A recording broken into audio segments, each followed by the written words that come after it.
ఈరోజు ప్రజలకు మేము జవాబిస్తున్నాం అధ్యక్ష. వీళ్ళకి కాదు అధ్యక్ష. ఏంటి వీళ్ళకి జవాబు చెప్పేది? వీళ్ళకి ఏమైనా బాధ్యత ఉందా? వీళ్ళకి ఏమైనా బరువు ఉందా? బాధ్యత ఉందా? ఎట్లా వివరించడం మీరు చూసిరు అధ్యక్ష పైనుంచి. వీళ్ళ మమ్మల్ని అడిగేది? వీళ్ళకి అర్హత ఉందా?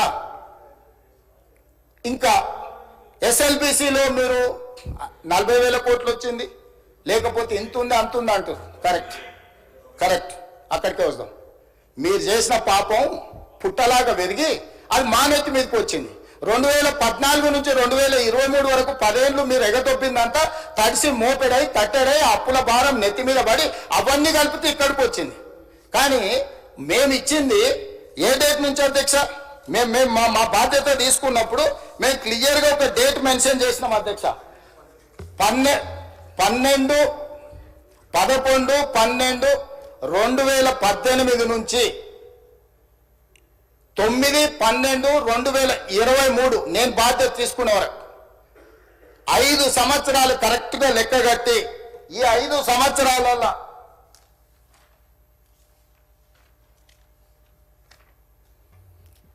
12th December 2018 to 9th December 2023 సరిగ్గా ఈ 5 సంవత్సరాల మధ్యలో రైతులు తీసుకున్న లోన్లను మాత్రమే పరిగణలోకి తీసుకున్నాం. జీవోలు అదే చెప్పినాం అధ్యక్ష. వాళ్ళు ఎగబెట్టింది ఉమ్మడి రాష్ట్రంలో పెండింగ్ ఉన్నది. 2014 నుంచి 2018 వరకు తీసుకున్న పెండింగ్ ఉన్నాయి.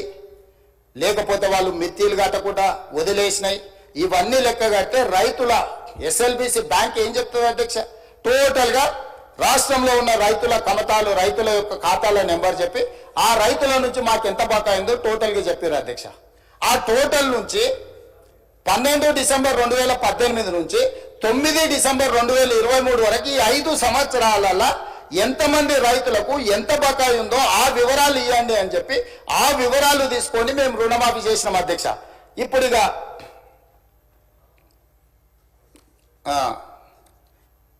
చంద్రశేఖరరావు గారు ఈ సభలోనే చెప్పిండు అనుకుంటా అధ్యక్ష. ఇది మొత్తము రైతుల రుణాలను ఒకేసారి మాఫీ చేయలేము, 8,000 కోట్ల రూపాయలు కావాలి, మా దగ్గర నల్ల డబ్బు లేదు అంటే ప్రభుత్వంలో లేదని వాళ్ళ దగ్గర లేదని అనుకునేవి అధ్యక్ష.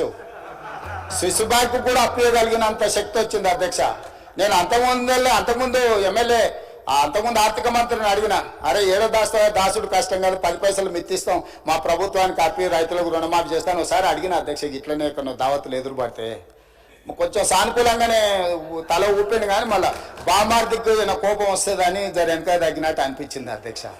ఇవాళ ఈ రాష్ట్రం ఉన్న 7 లక్షల కోట్ల అప్పు కూడా కట్టాలంటే ఏం లేదు అధ్యక్ష. వాళ్ళు ఈయన ఒక్కసారి మన దిక్కు చూసిరంటే రాష్ట్రం అప్పంతా కట్టవద్దు అధ్యక్ష. ఎందుకంటే అంతా అక్కడికే చేరింది కదా. సో రైతులకు ఇవ్వడానికి 8,000 కోట్ల రూపాయలు కూడా నా దగ్గర లేవు అని చెప్పి ఈరోజు రైతుల కోసం మేము బ్రతుకుతున్నాం, రైతుల కోసం మేము ప్రాణాలు ఇస్తాం, రైతుల కోసం మా కిడ్నీలు కూడా ఇస్తాం. ఏంది అధ్యక్ష? మీరు ఒకవేళ ఇచ్చినా కూడా మీకున్న షుగర్ లెవెల్స్కి అవి పనికిరావు అధ్యక్ష. ఒకవేళ మీరు ఇద్దామని ముందుకు వచ్చినా ఆ పరిస్థితి లేదు తీసుకోవడానికి. సో మీరు ఏం చేసిండ్రో వెనక్కి తిరిగి చూసుకోకుండా ఎందుకు అధ్యక్ష నాకు ఈ పాపం, నాకు ఈ శిక్ష? మీరు చేసిన పాపాలన్నీ నేను చదవాల్సి వస్తుంది అధ్యక్ష. ఇది నాకు శిక్షలాగా అయిపోయింది. ఈ శిక్ష నాకు వద్దు అధ్యక్ష. నేనేమంటున్నా అంటే నేను ఒక పాజిటివ్ దృక్పథంతో ముందుకు వెళ్ళాలనుకుంటున్నా. కాబట్టి దయచేసి రుణమాఫీ చేస్తే సరిపోతుందా? జీతాలు పింఛన్లు ఇవ్వద్దా? ఇప్పటిదాకా ప్రభుత్వ ఉద్యోగస్తులకు కూడా ఇవ్వండి, లక్షల కోట్ల జీతాలు వచ్చేటోళ్ళకి ఇవ్వండి, ఐఏఎస్లకు ఐపీఎస్లకు కూడా ఇవ్వండి, టాటాలకు బిర్లాలకు కూడా ఇవ్వండి. ఆయన దోస్తు అదానికి ఆయనకు ఫ్లైట్ ఇచ్చి దావత్ చేసుకుని అదానికి ఏమంటాడు? ఇటలీ నుంచి నిన్నమన్న యునైటెడ్ కింగ్డమ్ నుంచి వచ్చింది కదా ఎఫ్ఈఓ సిఓ కూడా ఇక్కడ భూమి కొంటే ఆయన కూడా ఇవ్వమంటాడు. ఎట్లా ఇంత బాధ్యత లేకుండా ఇట్లా మాట్లాడుకుంటూ పోతే ఇది ఏ రకంగా సమంజసం అధ్యక్ష? అదేవిధంగా అధ్యక్ష అదేవిధంగా అధ్యక్ష ఈరోజు నువ్వు ఎంత ఆయన నీకేమి ఇయ్యాడు? ఇప్పుడు నువ్వు ఆయన పేరు ఎంతో తలుచుకున్నావు పాపం, ఇప్పుడేం వరం ఇచ్చేటట్టు లేడు. సో ఈరోజు అందుకే రాష్ట్రానికి వచ్చిన 100 కూడా మన స్కిల్ యూనివర్సిటీ కోసం 100 కోట్లు, తెలంగాణ యువత కోసం తీసుకుంటే కడుపు మండి మాకు రాలేదని అక్కస్తోటి నానా యాగి చేస్తే ఆ పిల్లల స్కిల్ డెవలప్మెంట్ యూనివర్సిటీకి తీసుకున్న 100 కోట్లు కూడా వాపస్ ఇవ్వాల్సి వచ్చింది అధ్యక్ష. ఇది రాష్ట్రానికి నష్టం. నాకేం నష్టం అధ్యక్ష?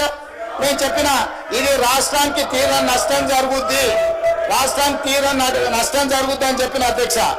అందుకోసమని ఇవాళ వీళ్ళు ఈ రకంగా మాట్లాడింది అధ్యక్ష. ఈరోజు మిగతా 2 లక్షల పైన ఉన్న వాళ్ళ గురించి కూడా మా మిత్రుడు శంకర్ అది కూడా చేస్తే బాగుంటుంది అని మేము ముందే చెప్పినాం అధ్యక్ష. అసలు మా ఎన్నికల మేనిఫెస్టోలో ఏముందో ఒకసారి చూడమని చెప్తున్నా. నేనేమన్నా 2 లక్షల వరకు ఎవరి రైతులకైతే అప్పు ఉందో అప్పు తీరుస్తామన్నాం. ఈరోజు ఇంకా ఏదైనా 2 లక్షల లోపల ఎవరిదైనా తప్పుబడ్డా ఇంకేదైనా సవరించేది ఉన్నా మీ లెక్కలు తీసుకొచ్చి ఇవ్వండి, మీ లెక్కలు ఇవ్వండి. నిజాలు వినడానికి ఓపిక ఉండాలి అధ్యక్ష.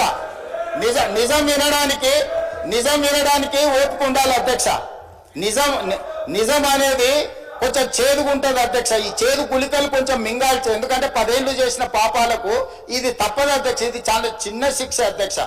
ప్రజలు విధించిన శిక్ష ముందు ఇది చాలా చిన్నది, వినాలి వాళ్ళు. ఎందుకంటే మంచి చెప్తున్నప్పుడు నేర్చుకోవాలి. అదేవిధంగా అధ్యక్ష, ఇక అప్పుల గురించి 10